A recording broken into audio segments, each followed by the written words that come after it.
Вчера во рамки на водредното четврто коло на втората македонска фудбалска лига се случија големи инциденти по завршувањето на мечот Вардар Неготино со Охрид, откако неофицијално лице го нападна гостинскиот голман во меч кој се пренесуваше во живо на спортскиот канал М-нет Спорт.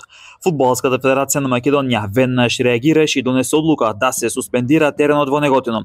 Па така Вардар Неготино домашен надпревари ќе мора да ги игра на друг стадион. Фудбалската федерација на Македонија ја информира јавноста дека комисијата за надпревари на вонредна седница по прегледаните извештаи и снимки од надпреварот во рамки на четвртото коло од втората македонска фудбалска лига одигран на ден 25 септември 2024 година на градскиот стадион Неготино помеѓу екипите на градски фудбалски клуб Вардар Неготино и градски фудбалски клуб Охрид Лихнинос поради физички напад од страна неслужбено лице врз голманот на градскиот фудбалски клуб Охрид Лихнинос, комисијата донесе одлука според член 94 од правилникот за надпревари на Фудбалската федерација на Македонија за суспензија на градскиот стадион Неготино. Суспензијата стапува на сила веднаш, се вели во соопштението на Фудбалската федерација на Македонија. Дополнително ќе биде познато колку надпревари Вардар Неготино нема да може да игра на градскиот стадион во Неготино.